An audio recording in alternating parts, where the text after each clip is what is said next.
Good morning. I just want to give you a few 3-minute hints on dealing with contract verbs. And I just want to encourage you at this point because we're nearly there. Just this week and then next week, and then that's it. And it's Christmas time. And the good news is that as we've done our work and built it week by week, what's happened is that we won't have to learn new stuff when it comes to the exam, because all you have to do is to revise what you already know, and then of course next week's last session. So we're at this point, I just want to encourage you and to give you just a slightly different way of looking at the contract verbs. Perhaps for me slightly easier than the way that Mounts breaks it open, but you can make your choice in what you'd like to do. I look at it in three ways. In other words, we're talking about stems that end in an epsilon or in an alpha or in an omicron. And therefore we've got three sets of, I just basically learned three kind of rules, and I'll put them to you really simply, which is a stem that ends in air, and then an epsilon, and then you've got the ending of the person of the verb that ends in an epsilon. So air plus air equals a, that is epsilon iota. Air plus r equals oo. And air with a long vowel or diphthong simply drops out.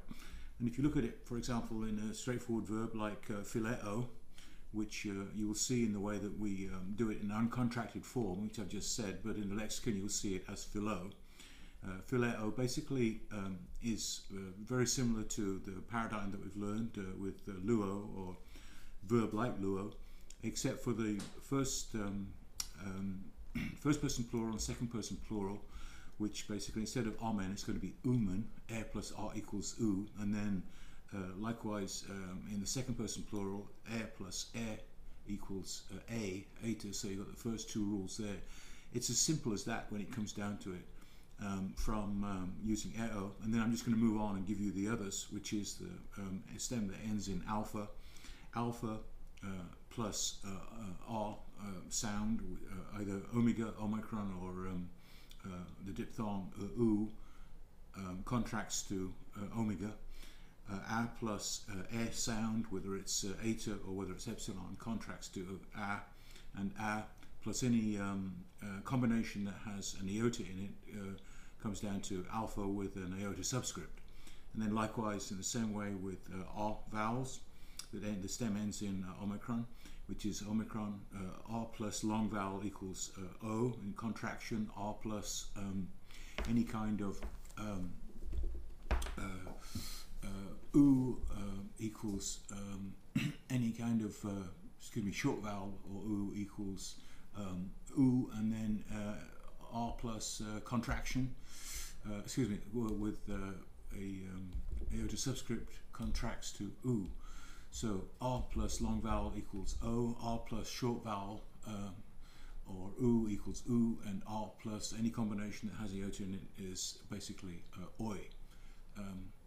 And so from that standpoint you would see the verbs, and what you'll do is you'll get to a point, if you've not got to it already, well no, you've just done verbs, so it'll take a while, but you'll get it in the next semester, which is that you look at a verb and you'll see there's three things that help you. Number one is the stem. And then number two is the ending of the tense. That's going to help you. And then you're going to get a feeling, so to speak, in respect to regular verbs that end in such a way that there's no alpha or epsilon or omicron in the end of the stem. They're okay. But then you're going to see some verbs then that seem to have this contracted form, and then you'll be able to work it out from there, because it will give you a sense of unease, so to speak. And there's sufficient of them that you'll be able to negotiate this. So it's important. All I've done there is basically just giving you the three kinds of rules for the three verbs that end in the stem with the vowel, and basically said it's really, after a while, it's quite easy to work it out, because what you know is that the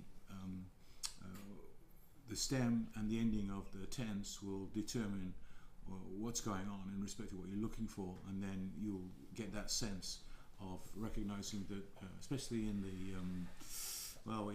the present and the imperfect, as we get to the imperfect, really those are the areas that we have to look at for the first person and second person plural.